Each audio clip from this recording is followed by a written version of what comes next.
Hey, everybody. Hello, hello, hello, hello. Ah, I'm coming to you from Chicago, the Santita Jackson Show. AM 950 Radio, the voice of progressive Minnesota. We have now had the Democratic Convention and we are alive to tell the tale. But what are the tales that we're going to tell? We're going to talk about that today. What happened inside the convention, but what happened outside? Dr. Stevens Eunice, University of San Francisco, it's almost as if there was a media blackout on that. But thousands, tens of thousands of people showed up. And it seems like that many police showed up too. We got to talk about that. Kevin Gosztola, the Chicago Activism Hub. But of course, I knew him first through his work. Shadow Proof, I please support his work. This independent journalism is something that we need so desperately. But the Chicago Activism Hub.org is something that we need to support as well, because some people came together and said that they want to tell the story. India Walton, Roots Action. You would remember her. She launched this really historic bid for mayor in Buffalo, New York. She almost won, except the Democrats came after her and did not support her, but they also tried to shut her down. But she's still active, and we hope that she runs again because, the times they are a changing. All of my listeners, my morning stars, Shirley Carter from beautiful Philadelphia, please like and share, like and share, like and subscribe. It didn't come to you early this morning because I've got walking pneumonia. A lot of people walked away from the convention with COVID. I did not do that, but I was a little run down, and it turns out that's what I have now. So I really need to rest for the next few mornings at least, so that I can give the medicine a chance to take hold. But I'm going to still be coming to you, but it'll just be a little bit later. So Shirley, let everybody know. Bernadette, sending you so much love, sending you so much love. Everybody like and subscribe on the Santita Jackson Show YouTube channel. Please like, put those thumbs up, Carol. Oh, I'm going to be all right, Carol. I'm good. And everybody like and subscribe on the Santita Jackson Show YouTube channel. Need to get those algorithms up. Work that out for me. And go to the Santita Jackson and Friends Facebook page. That is where I can accept new friendships. Please. Bernadette, I need you to like. Shirley, I need you to like. And everybody, please let everyone know that for the next few days, I'll be coming to you, not at 6 a.m., but in the afternoon, just until I get my health right back on track. All right. Of course, we're on Twitter X at Santita J. I can't keep up with all of this. It's just too much. So what happened at this convention? And what happened with the demonstrators?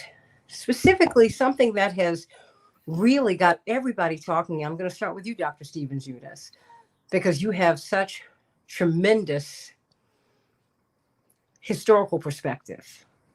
From, I'd say, the Jackson campaigns of the 80s, the McGovern campaign from the 70s. I mean, you've seen just the sweep of history. Mm-hmm. And you also remember a time when you dare not mention Palestinians. Mm-hmm. It was a no-talk policy, and it was almost illegal. You certainly did not mention them in polite company. You didn't. They were not part of the political discourse. And that was an issue that Reverend Jackson pushed in the 84 and 88 campaigns. Mm-hmm. And 79 when he went to the Middle East. And it's been an ongoing campaign to have Israeli security married to Palestinian justice. But you had to get the Palestinians onto the stage. Okay, we had October 7th. Horrible attack. But what's been happening has been an ongoing Nakba for more than 70 years. That's been horrible too. There's a lot of pain, as my father says, on all sides. So there we have it. But now we are looking at the Israeli hostage families who were represented on the main stage in Chicago at the Democratic National Convention. And that was important. But then the Palestinians did not get the same treatment.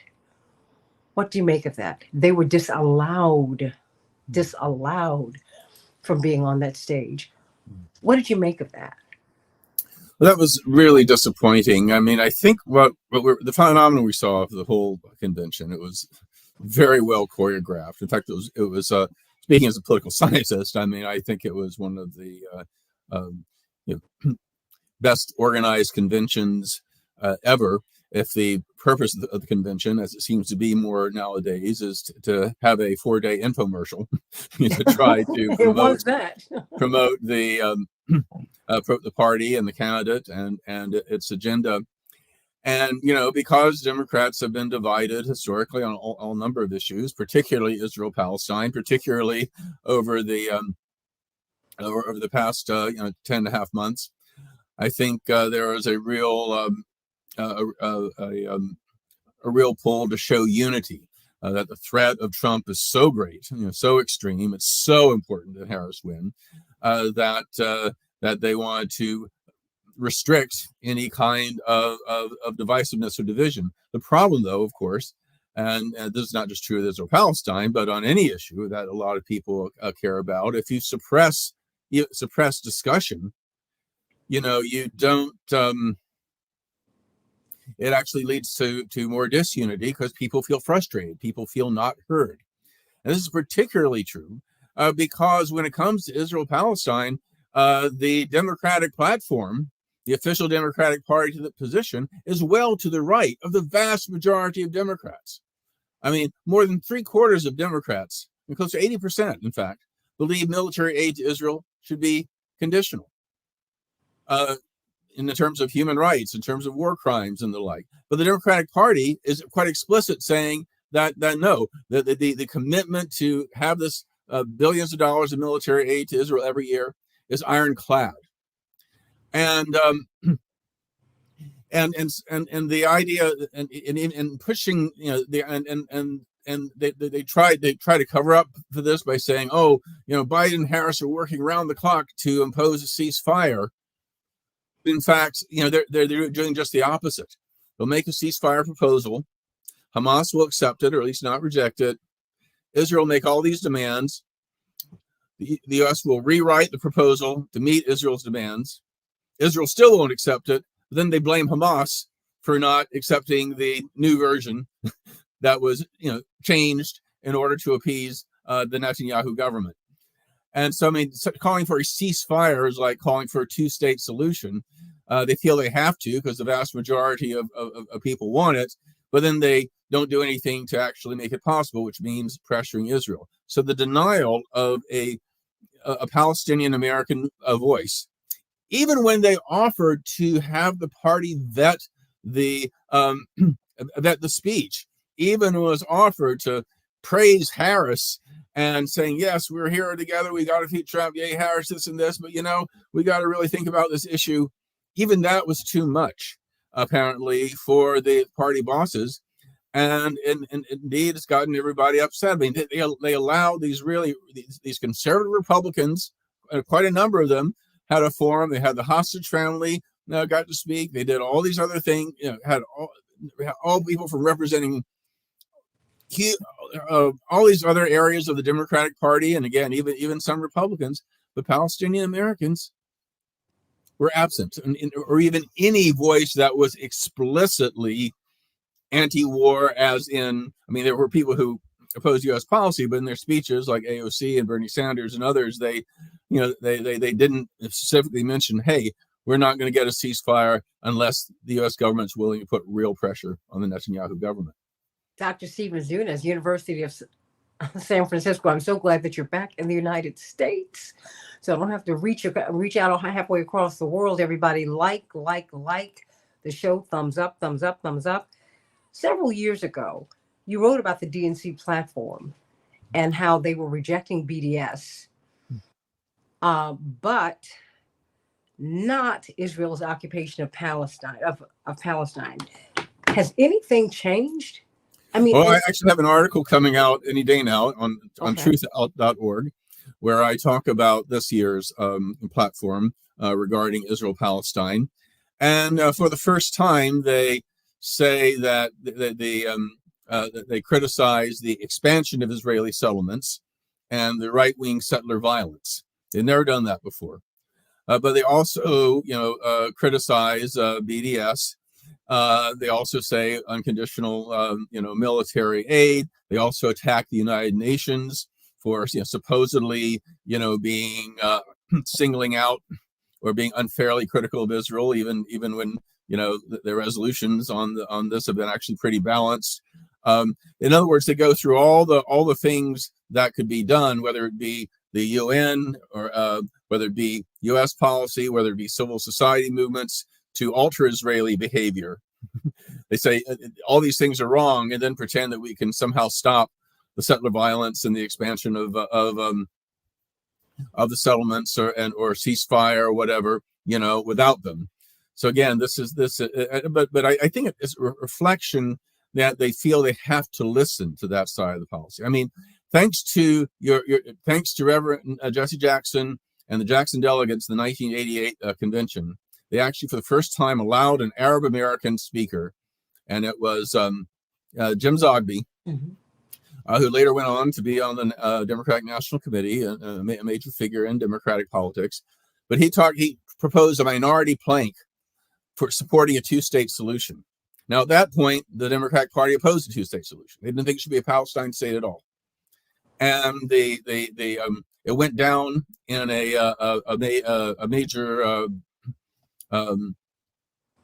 It went down in overwhelmingly.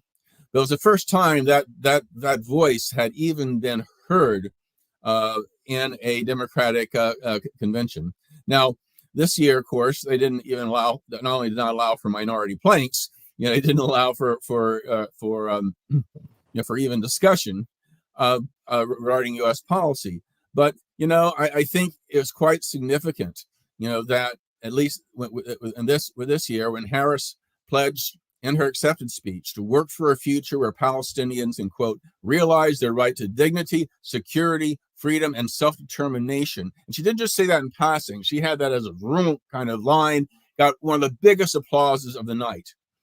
And it shows that, that things are shifting, at least in attitude, at least in perspective. The question is, when are they going to actually shift in real policy that's going to make a difference?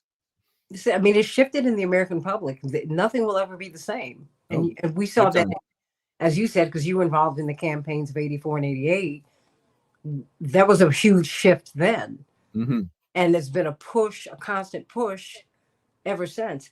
India Walton, what do you see? Because now, in addition to what we saw in 1984, 1988, and what we saw last week with Vice President Harris, now the Democratic nominee, we now have an uncommitted movement, Dr. Zunas. Kevin Gustola. India. You've got, at the very least, hundreds of thousands of people. I mean, they were expecting maybe 10,000 votes in Michigan in 21 days. They got 101,000. I mean, and no one knew. I mean, and this is a campaign that just kind of took off organically on the ground. Help me to understand, with the Palestinians not being on the stage, where you think this will where you think this will go. I actually don't know where it's going to go. And I'm a person who is looking for leadership from people who are the leaders of the uncommitted movement, because I want to take my direction from people who are directly impacted and on the front lines. I do think that as a voter, that as a lifelong Democrat and as a progressive, I am very disappointed that there was no Palestinian American voice at the DNC. And I think choreographed, and I've heard that word used a few times, I think choreographed is a great way to explain what I experienced, right? On the inside of the DNC, everyone was experiencing so much high emotion and joy. And on the outside of the United Center, there was so much grief and pain and mourning. And to juxtapose those two sides of the same coin, we are all supposed to be Democrats here. And to see some voices be amplified and valued and other voices be silenced, ignored, dismissed, and even gaslit. there was a speaker who got on that stage, I believe it was Chuck Schumer, who said that average voters don't care about what's happening in Palestine. But we know that the polls show that that is not true. Average voters do care about what's happening in Palestine. And for the first time in the history of this nation, we have young people who are on cell phones watching this unfold in front of our eyes. So I think that the emotional attachment to the genocide that's happening in Gaza is even more deep than the cause to end the war in Vietnam, because it's right here in front of our faces at home. It's not unfortunate and devastating. It's not a natural disaster. There's no hurricane. This is man-made, and it's being directly supported with U.S. tax dollars and weapons. And I think that people see the injustice in that, the inhumanity in that, and the Democratic Party, particularly Kamala as the de facto leader of the party, is going to have to take a stronger stance on not only giving voice to the people who have been silenced, but also taking steps to really end the supply of unconditional aid to Israel. Well, what's your takeaway from the convention? Because you're saying you saw joy on the inside and you saw pain on the outside. And even not just, I would say, just beyond the convention floor, or even in the back of the convention hall, you saw someone trying to tear down a banner that supported Palestinian rights and justice. I mean, I don't understand how these people do this, because they do this in such a violent way. It's almost as if they're trying to prompt a physical altercation. What did you experience? We saw the joy, the vibes, and all of that. That's something that Oprah and everybody spoke to, Governor Waltz, all of that. And yet, according to the Lancet study, Dr. Zunes, Kevin Yashtola, India Walton, and you would, I'm sure, feel this in a particular way as a nurse. 186,000 Palestinians have been killed. That is as of a month ago. They project out 500,000 people will be killed. That's like 1 out of 5. More than that, actually. What do you make of it? I mean, what was your feeling? What was your feeling? Did you have that feeling of joy, or were you just a little, you said gaslit?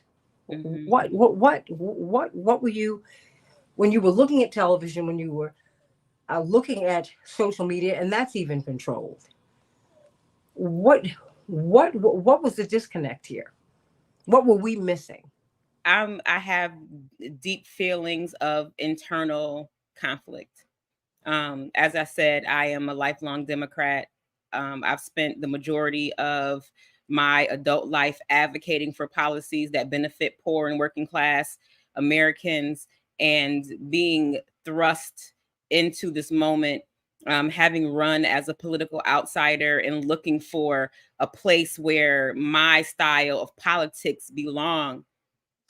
Having witnessed the DNC, right, how the sausage is made, it reaffirms that I am on the right side.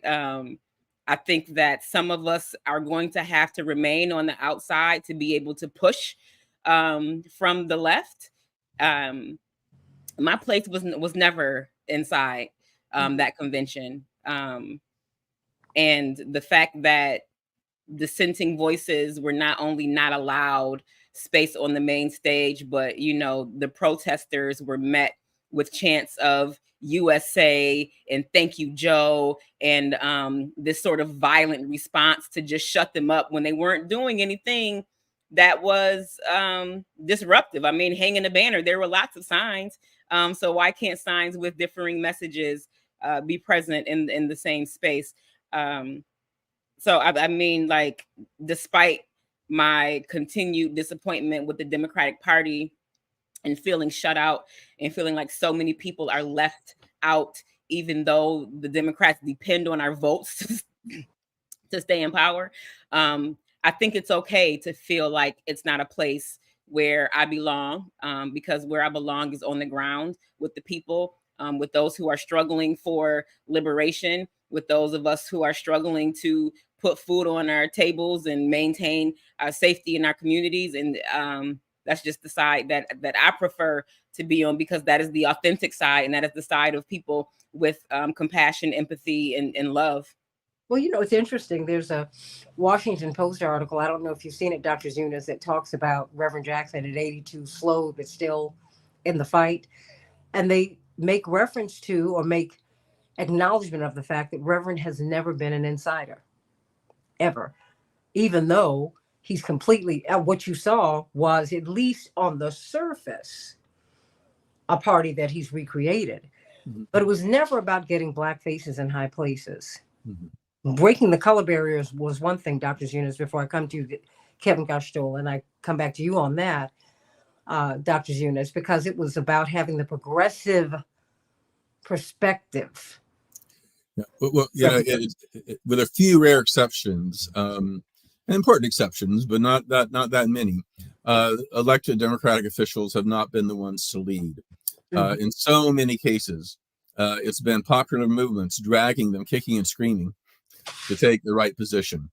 And we saw this, of course, in the civil rights struggle. We saw this in the anti-Vietnam War movement. We went from a pro-war candidate and pro-war platform in 1968 to not a nominee, but even traditional hawks like Hubert Humphrey and Scoop Jackson were saying, let's end the war. Walter Mondale in 1980 led the fight against the minority plank in the Democratic Convention, calling for a nuclear freeze. When he was running for president 4 years later, he said, "I've been for the freeze since day one." In 1977, Andy Young, you know, the prominent civil rights leader who'd been named as Carter's ambassador to the United Nations, vetoed a resolution calling for, and vetoed Security Council resolution calling for sanctions against apartheid South Africa. In 1986, there was enough support, including in the Republican-controlled Senate, to override Reagan's veto to impose sanctions. I could go on with other examples, but the fact is when there is a grassroots movement out there, the politicians have to listen. And it's only been very recently that the struggle against the Israeli occupation and Israel's war and Israeli apartheid and everything like that has gotten to the level that we could generally call it a mass movement. It's only going to be a matter of time, frankly, before we finally change Democratic, party policy. And I know it's frustrating as hell because I was in the midst of all those movements, and it felt like we weren't getting anywhere, and we were being betrayed by the leaders of our party. But sooner or later, they have to come around. Well, Hannah from South Carolina said it's about getting the right faces in the right places. Mm-hmm. I hear you, because that really is the point, because I have to stop people often, India Walton and Dr. Zunas. I'm like, when the people say, I want someone who looks just like me, I'm like, no, that's not where we were. We pulled together a rainbow because we were of the same spirit and of the same mind. Even if we didn't agree on everything, you knew that the Arabs and the Jews had a desk at our campaign. The LGBTQ plus community had a desk at the campaign. This is the first time this ever happened. And all of this, it was right and just. Atheist, agnostic, holy roller. Everybody was going to be in there. And Kevin Gastol, you dealt with the police.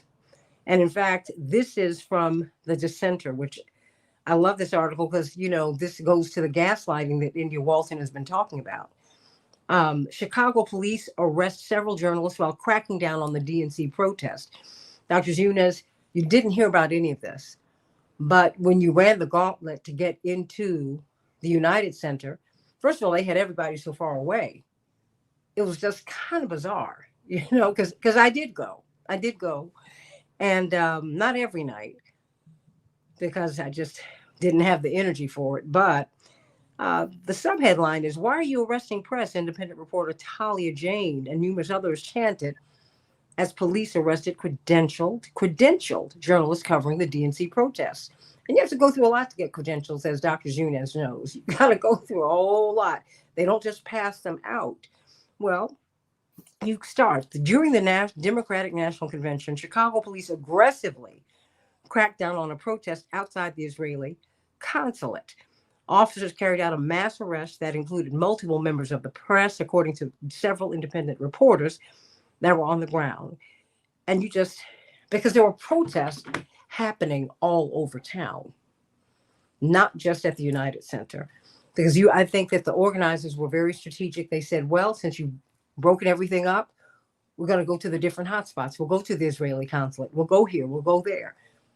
So what did we miss about these protests? So these protests were the major pro-Palestinian solidarity rallies were about a mile away from the site of the Democratic National Convention, maybe 3/4 of a mile.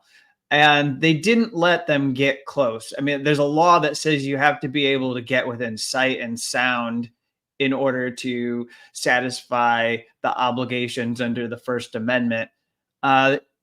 Barely within sight and sound of the Democratic National Convention, but they were there, and they brought out people who were seasoned Chicago activists. And on Wednesday in particular, they brought out the Palestinian community that mobilized. And it was so great to see them out there speaking. I want to say that we can't dismiss the fact, and you were talking about it, that inside the convention, the uncommitted movement, one of their delegates was a Harris delegate who was unfurling this banner that was in support of an arms embargo on Israel. And they were being hit over the head. It was a Muslim woman who was being hit over the head by somebody with a "We Love Joe" sign. And that imagery, it should haunt us, the way that it appeared. But I'm very familiar with this because there is this culture within the Democratic Party that bothers me, particularly during these conventions, of enforcing or coercing people to unite. And they did this when Bernie Sanders brought all those delegates to the convention in 2016. And they felt this urgency to unite on television and not appear as a party that was having a very important debate. I think it's a very important discussion to have. These are irreconcilable differences that people have over issues. There's what I'll call the Clinton wing of the party, or they've often been referred to as neoliberal Democrats. And then there's the party that is much more progressive, is open to socialist ideas, open to expanding social programs, helping the working class, and does feel a need to move away from always turning to war and showing much more support for countries around the world. And there's a lot of youth disaffection. I want to conclude here with what I'm saying by pointing out that one of the activists on the ground, organizers involved in getting a permit for the LGBTQ plus rally on Sunday night that was just across the river from the Trump Tower. His name's Andy Thayer.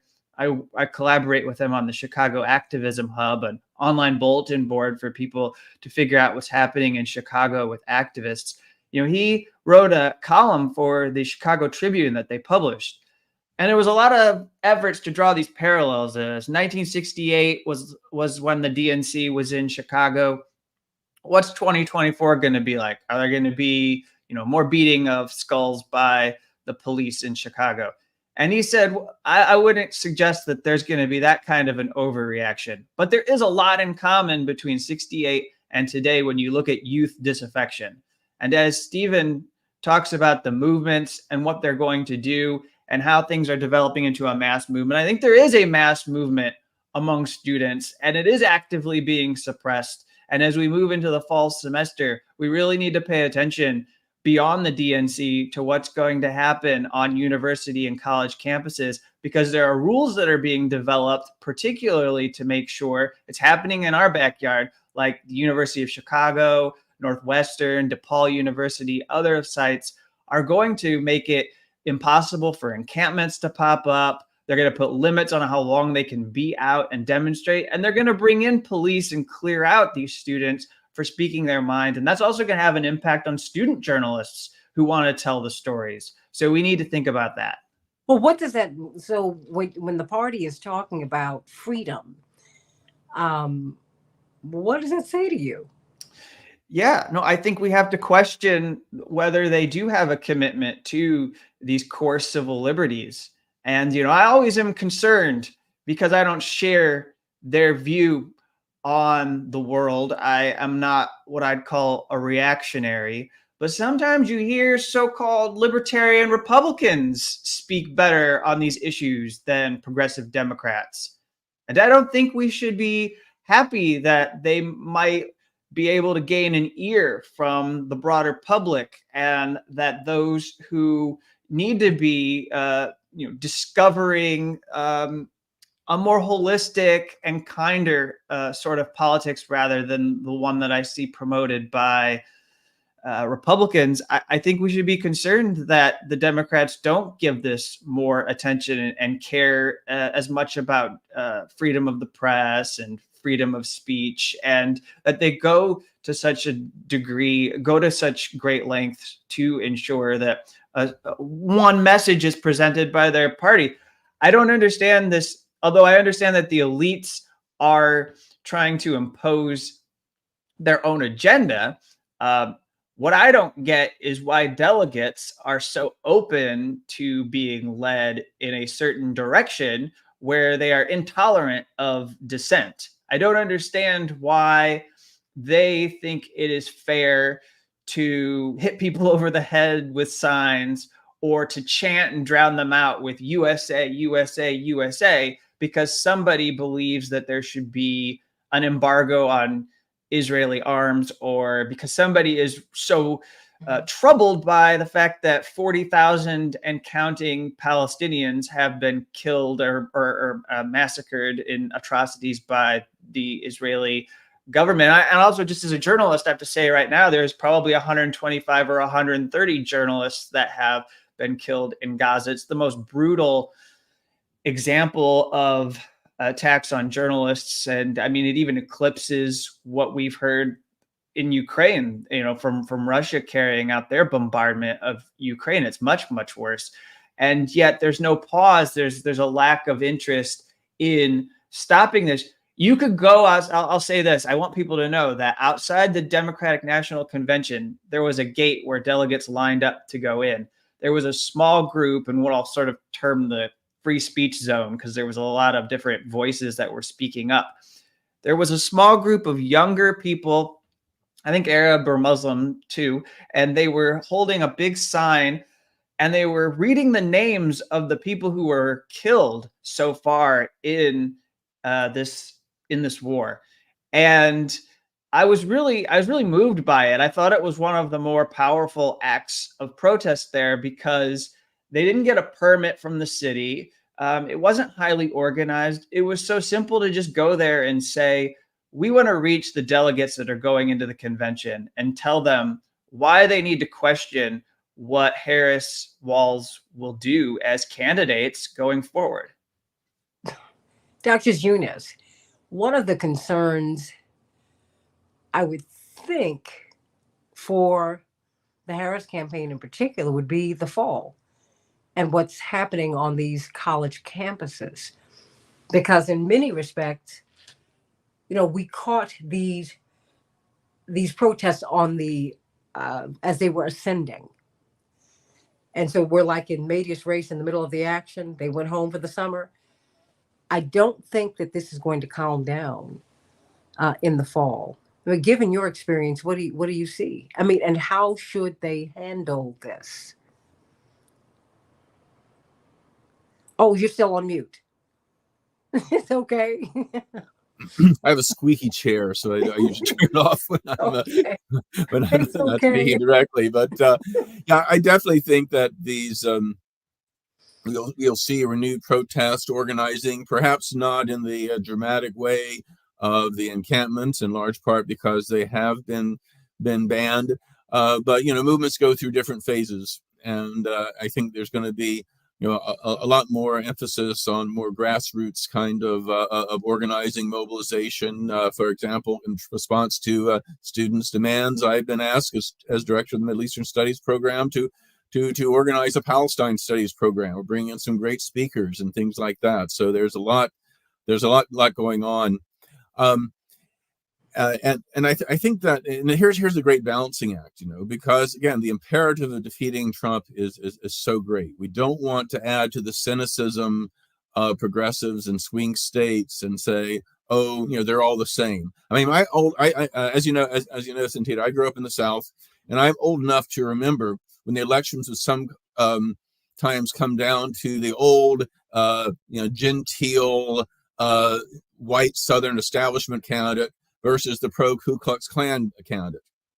Now, the black community, at least those who were allowed to vote back then, and white progressives didn't say, oh, they're both segregationists, so I'm not going to vote for either of them. Strategically, people knew they had to vote for the more, moderate candidate, even though they were segregationists, because having your town or your county or your state with people who are directly collaborating with the Klan, that would cost a lot of lives. It would be even worse than the status quo.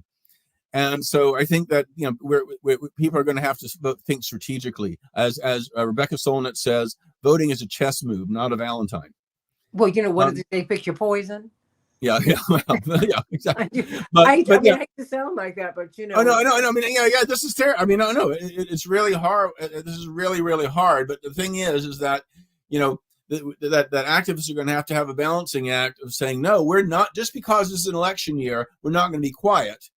But we don't want to get people so angry and so cynical that they allow for Trump and like-minded fascistic reactionary Republicans to win elections they wouldn't otherwise win. So it's that kind of balancing act that people are going to have to go by. But the thing is that the Democratic candidates do need to hear that they're going to need to listen to what we say and not just say the right words.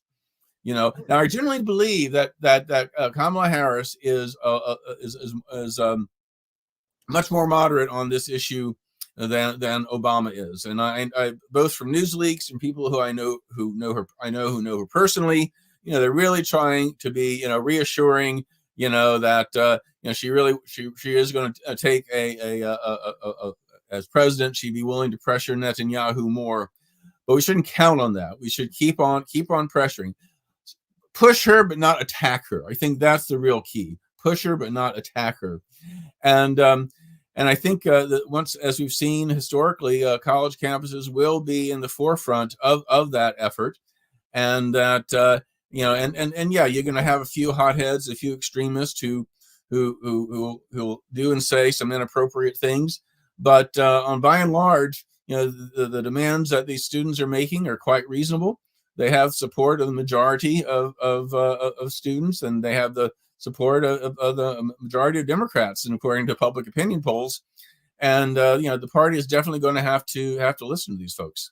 Well, because it's so interesting. We always talk about these flies in the ointment, these fleas in the ointment, but no one wants to bring up the fact that Bill Aikman and Jerry Seinfeld's wife are part of a group that paid the protesters who broke up the encampments violently at UCLA. I mean, they have been identified. Yeah. And they're like, oh, no, you all paid them. I mean, stop. And so I think, I'm trying to figure out where we're going to go from here. Vaughn Cash brings this up. Well, he said, what I'm not hearing from anyone involved, including this show, is how the Palestinian people are going to be involved in rooting out and defeating Hamas. It's up to them, after all. Well, I think you need to ask about Hamas and their funding. They're having been funded by the Israeli government. And by these pro right-wing Arab governments that the U.S. is also on really good terms with. Not to mention the fact that Hamas had barely 10% support among the Palestinians at the time of the Oslo agreement. But the U.S. refusal to push Israel to go through on its promises and allow for a viable Palestinian state to emerge, it was directly responsible for the rise of Hamas. And it still only have the support of the minority, but but they got big enough and lethal enough to do some terrible things. But you don't, as John F. Kennedy reminded us, so way back when he was president in the early 60s, that those who make peaceful evolution impossible make violent revolution inevitable. And that the reason that Israel's been able to maintain its occupation, to refuse to allow for the emergence of a viable Palestinian state, is because they have the support of the world's #1 superpower. We provide them with this umbrella through unconditional military aid, United Nations vetoes, and everything else. I mean, yeah, and so the Israelis have never had to pay for their mistakes. I mean, I'm not one of those people who thinks Israel's uniquely evil. I mean, I think any country in a dangerous part of the world that was given a and realized they could get away with whatever they wanted, they do that kind of thing, and so I that's why, I think the real emphasis, I mean, yes, it's fine to critique, criticize Israeli policies, fine to critique Zionism itself, but where the focus really needs to be is on U.S. policy. If it weren't for U.S. policy, this would have been resolved a long time ago. And, and which brings us to telling the story, because getting the narrative out there has been so tough. Yeah, we have years. And we have to challenge this myth that the United States is pressing Israel to compromise or working for a ceasefire, that we're working for a two-state solution, because we're not. You cannot be the chief mediator in a so-called peace process and simultaneously be the primary military, financial, and diplomatic supporter of the more powerful of the two parties. I mean, this idea that, and you saw this again in the Democratic platform and all these resolutions saying it can only be decided through bilateral negotiations between the two parties. Come on now, when Iraq invaded Kuwait, do we say, what happens to Kuwait can only be resolved by bilateral negotiations between the two parties? When a country is an occupier, the onus is on them. You can't expect those under occupation to be able to convince them. I mean, to say there can only be a Palestinian state under conditions agreed to by the Israeli government, when the Israeli government categorically rules out any Palestinian state and is busy colonizing the West Bank, then to make it quite deliberately and publicly to prevent such a thing from going from taking place. And then you say, and then blame the Palestinians for the refusal of a process to go forward. I mean, this is what I think we really need to focus on, is that the United States is not being an honest broker, and we're not doing our best. We are perpetuating the problem. We are part of the problem. And, instead of, I would say, instead of demonstrating outside of Israeli consulates, let's go demonstrate outside the federal buildings. Let's focus on U.S. policy, because, again, that is the issue. And that's the one thing we can really have a voice in trying to change. And really getting dark money out of politics, but you got to tell the story. I mean, now we're beginning to see how the sausage is made. Oh, yeah. I mean, you see the Israeli hostages represented on stage. Mm-hmm. But not a Palestinian American can't get on the stage. Yeah, that it's not good. But at the same time, I want to emphasize is that we know that AIPAC and the allied political action committees and the Zionist lobby, as broadly defined, has made debate a lot more difficult. They've censored voices, denied us more allies in Congress. They've definitely had a role in the debate, but at the same time, I think we really need to emphasize that U.S. policy will be more or less the same even without it. I mean, when has the United States ever supported human rights, international law, when an ally is violating it? I mean, we support Morocco's occupation of Western Sahara. We vetoed a series of UN Security Council resolutions about apartheid South Africa's occupation of Namibia. We support Indonesia's occupation of East Timor all those years. Similarly, we've supported genocidal wars by Turkey and Kurdistan, by Pakistan and Bangladesh, by Guatemala against the indigenous people in the highlands, Indonesia and East Timor, Saudi Arabia just recently, and Yemen. So this is not in the first genocidal war made possible with U.S. Weapons and support either. So again, I'm not denying the role of the so-called lobby. I've had talks canceled because of them. I've been attacked all over the place because of them. I know they're there, and I know they're making debate more difficult. But what the thing is that it's making it more difficult to change the policy. But let's not pretend that they're the cause of the policy, because unfortunately, this is all too consistent with what we've seen in U.S. policy, not just in the Middle East, but in Africa, in Latin America, in Southeast Asia, and other parts of the world as well for decades. Amen to that. Kevin Gashtola, how do we get the stories out? Because shaping this narrative to me is just key. But we've got to know. I mean, I think that's what happened with. He just dropped off. India, are you there? I'm here. Oh, okay. I didn't know. No, I was hydrated. Well, I mean, how do you want or believe this narrative ought to be changed? I mean, what are the next steps? I mean, because we're looking at the fall campaign, November, but it's going to go past November, because you know what? Nothing is the same since October the 7th. Right. And Dr. Eunice, that was not the calculation, I know. But you never know how these things are going to turn around. I know Netanyahu did not expect to be getting this kind of heat from the American public. Yeah. Not 10 months ago.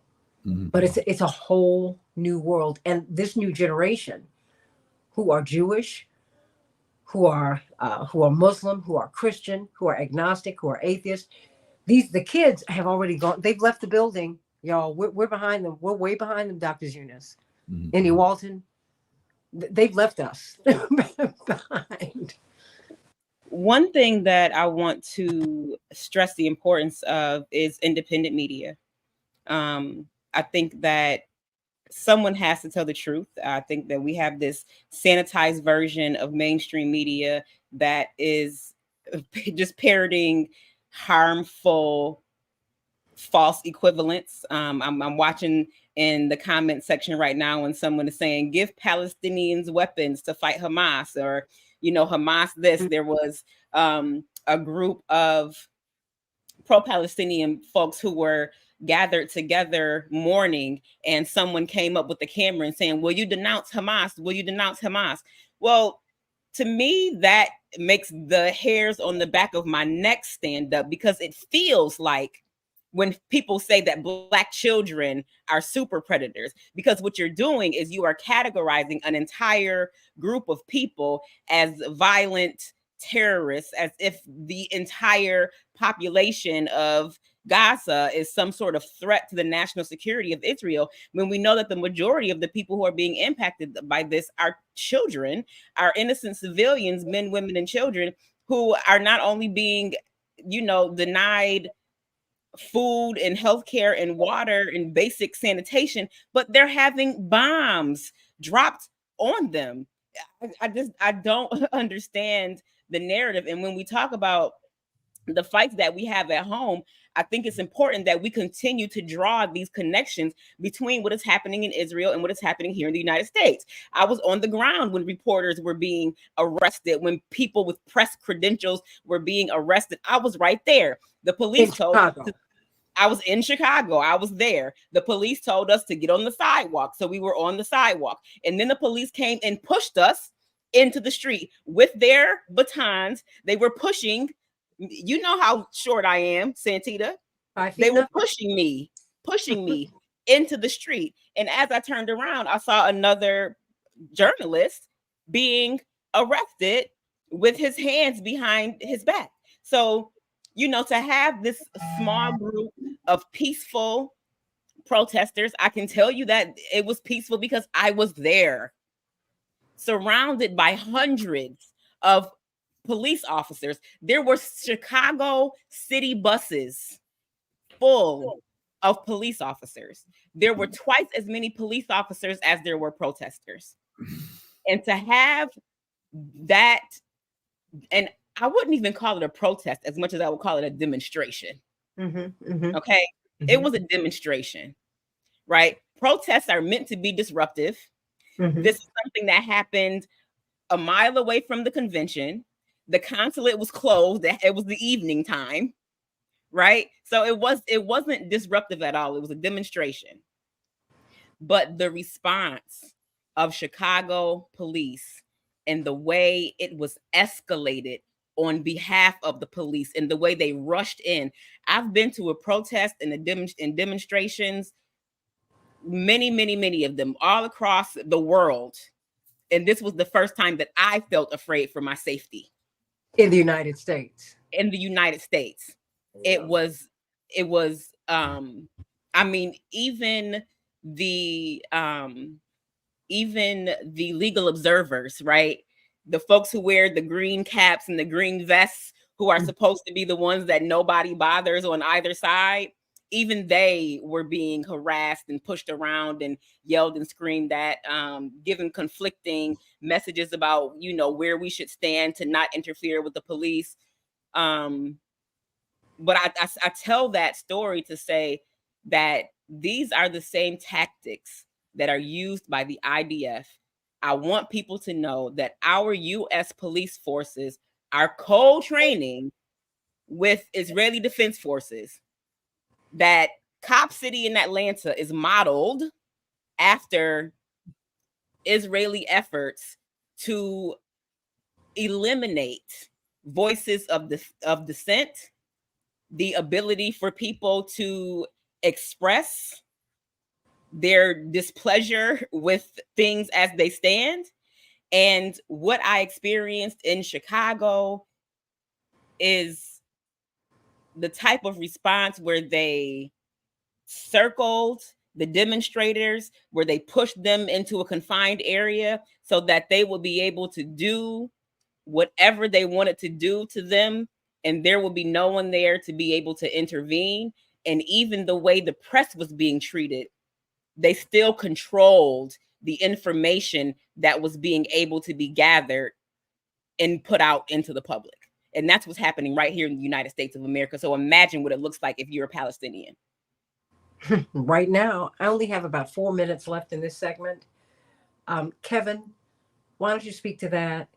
And just your two, I mean, because we're going to continue to unpack this convention, because given the fact that the press, not the media, the press, are the only protected profession in our Constitution, this is frightening. It ought to frighten. It ought to frighten us. Yeah, so just let me say quickly that there were a couple journalists that had their cameras broken by police in the way that those cameras were handled.